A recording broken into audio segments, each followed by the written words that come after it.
Before we get started today, I want to know, what is everyone's favorite species? Is it a whale? Is it a bee? Do you guys have a favorite plant? Maybe some redwoods? Or are you guys more fans of bacteria and fungi?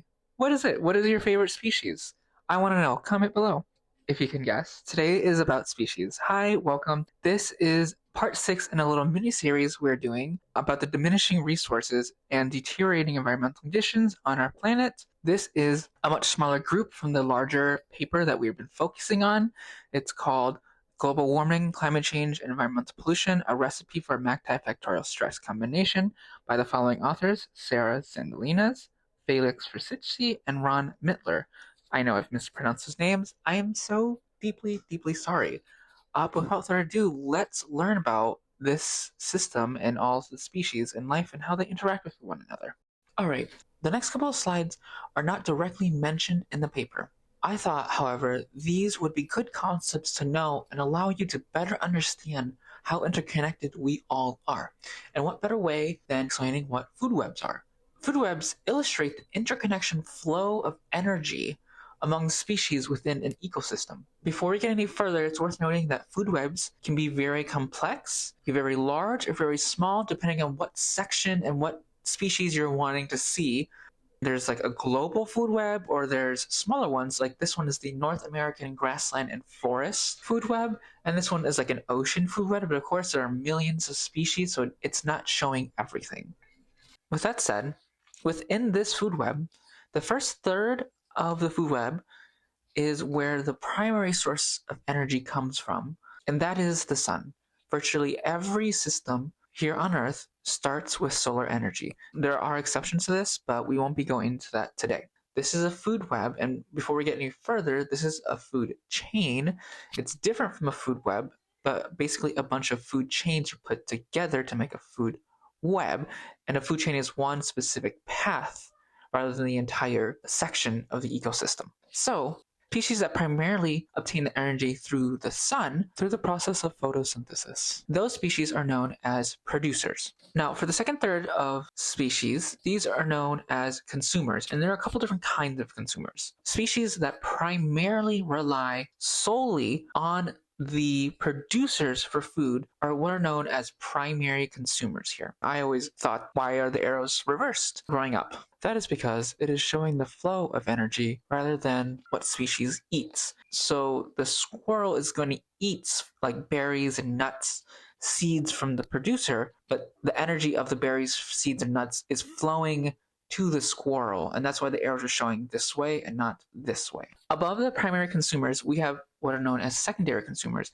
These consumers primarily get their energy from primary consumers. And this pattern goes on. Then there's tertiary consumers, where primarily the energy comes from secondary, and so on and so forth. We can get quaternary, and then we can get even apex above that. And then the third, and arguably the most important, are known as detritivores and decomposers, both of which break down organic material and release nutrients into the environment. The difference is how they actually go about breaking down the material and at what scale and what size. So detritivores ingest their food just like you and I. We put food inside of our body, break down these materials into smaller portions than that decomposers can directly use, or sometimes other levels can also directly use. Whereas decomposers break down food externally, so they're excreting enzymes outside of their body to digest their food, and then they're absorbing whatever is left back into their body. So their digestion process is external rather than internal. And these are fungi or bacteria. This is more on the macroscopic or molecular level, whereas detritivores are more on the animal level. Again, it's not always the case, but that's just a generalization. Remember in the previous slide, we were talking about bioaccumulation and something about trophic levels? Well, producers is a trophic level. The next level up is primary consumers. The next level up is secondary consumers, so on and so forth. Each one of these distinctions and classifications is what is known as trophic level. So when you look at a contaminant here was going to move its way up through trophic levels. And again, we can see the same thing here in the ocean food web. Starting with the sun, they go to plankton and work its ways up. So within the food web or environments, there are what is known as keystone species. I'm sure some of you have heard of this term and probably know of a few. But put simply, keystone species have a disproportionately large effect on their environment relative to their abundance. There are 4 different types of keystone species. There are keystone resources, keystone modifiers, keystone consumers, and Keystone Mutualists, and they all play a very vitally important part in each one of their environments. Keystone resources provide essential resources to their ecosystem, such as food, shelter, and nesting areas. And we can see a willow is a type of keystone resource. Next, we also have keystone modifiers. They influence their ecosystem through physical alterations of the environment, creating or modifying habitats that support a wide range of other species. So we can think of the desert tortoise or the bison. They're engineers of the environment, they regulate the environment, and they create some type of physical changes within their environment. Then we have keystone consumers. These are species that maintain ecosystem balance by controlling populations of other species that would otherwise dominate. Think of the sea otter with sea urchins, or the gray wolves with their prey that they feed on. And because of what they do, they allow for diversity. And I know that might sound counterintuitive. The species that these animals rely on overtake the environment and diversity goes down without them, which we've seen at Yellowstone National Park in North America. Next are Keystone Mutualists. They create reciprocally vital interactions with 2 or more species, where the disruption of one species significantly impacts other and ultimately alters the entire ecosystem. And now there's more than just pollinators, but I want you to think of mutualists as pollinators. And so on the right here, we can see some of the key pollinators, some of the popular ones you may know and other ones you may not know. But bees, for example, and among every single one of these, bats, butterflies, beetles, hummingbirds, these other species down here, they create some type of relationship. They go and take nectar from the plants, allowing for genetic diversity occur when they go to other plants. Pollination is helping new generations of plants on the behalf of bees. This is a whole different science, which we can probably get into, but not in this video. Some of you may be thinking, so where do humans lie on all of this? Humans are none of these species. The whole next slide is dedicated to humans. But I want you to know, in case you're kind of thinking of that, humans are excluded in these types of species. Lastly, we have what is known as invasive species, and these are non-native organisms that have, one, introduced to a new environment by human activity, and they cause harm to the environment, economy, or overall human health. Currently, we are seeing a dramatic reduction in pollinators, including bees, whose effects we are just starting to see. It's vitally important that we keep all of our keystone species, but it's specifically pollinators, because every single plant that we rely on and the environment then therefore relies on, and we indirectly rely on, they're dependent on these pollinators for the next generations of these plants to occur. And without them, we would lose all our plants, which would subsequently, these are our primary producers. Remember, the rest of the environment is relying on these producers to grow, and without them, we wouldn't have an ecosystem. So let's talk about humans as a species and understand kind of their role in the whole global environment and ecosystems. Because we as humans have a very complicated and extremely influential effect on virtually every species on Earth.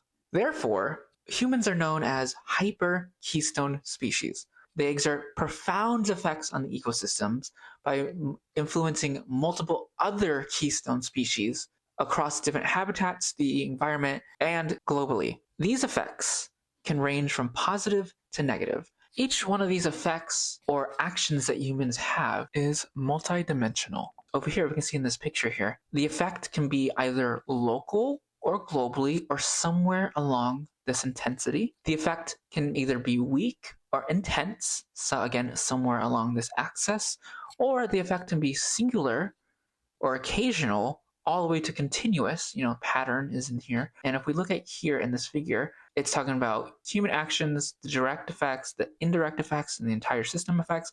Each one of these arrows, each one of these things that humans can do comes with a certain set of conditions on these three axes here. For the rest of this slide here, I'm going to be focusing on this image here, figure from one of the papers I sourced, but essentially this is saying the same thing, but in more detail. But for simplification, we're going to look at here.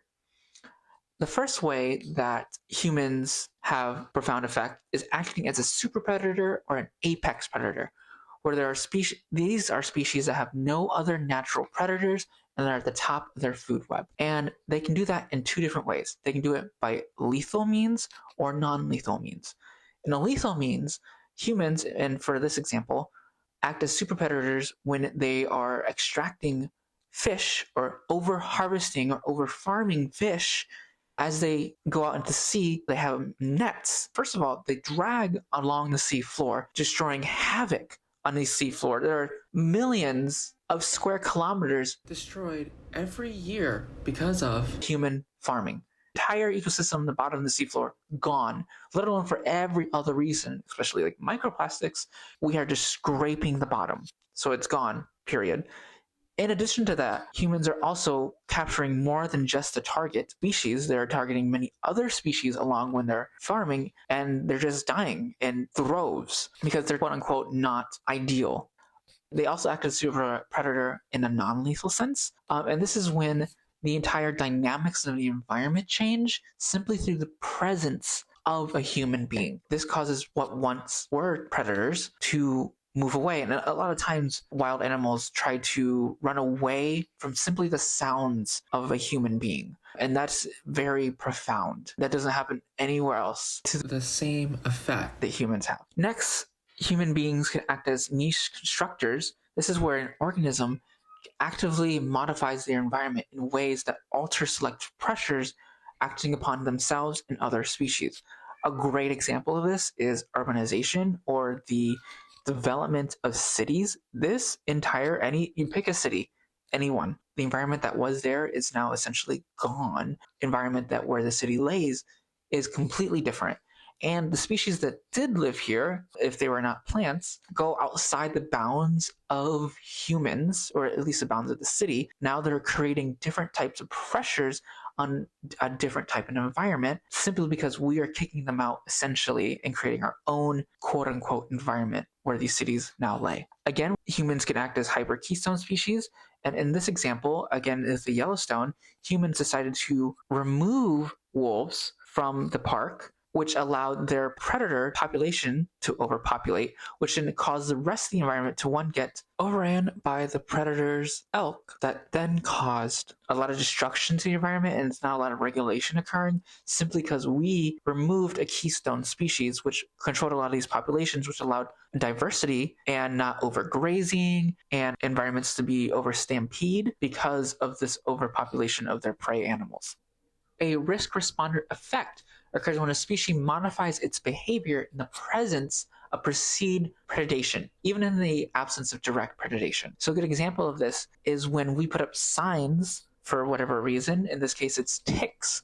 So now the environment that once had humans are now deterring humans, and this is allowing a new set of conditions to occur, a new set of populations to run, because now humans are not occupying this area. And then a pseudo mutualist is an organism that provides a benefit to another organism as a byproduct of selfish actions that directly benefit itself. So humans do this in many different ways, and we can see it in this example, but humans will build some type of nesting for an animal, such as a bird. This will allow other species to rise and allow nesting to occur. For us humans, it's usually extraction or saving of a species, creating some form of mutualistic benefit. Only a pseudo-mutualist, because then humans can stop at any time when this doesn't benefit us, or we found other ways to extract whatever we needed. Then the mutualistic relationship disappears. I just wanted to say, if you stuck this far, thank you. If you could please take like 2 seconds, like and share the video, it would mean a lot to me and really help make science accessible to others. And if you like this kind of content and you want to see more, consider subscribing, but that's completely up to you. And secondly, this concludes our section on 1.6 of species. So thank you all for watching, and I hope everyone has a great day. I love all of you, and today's going to be a great day. And now, here are my sources.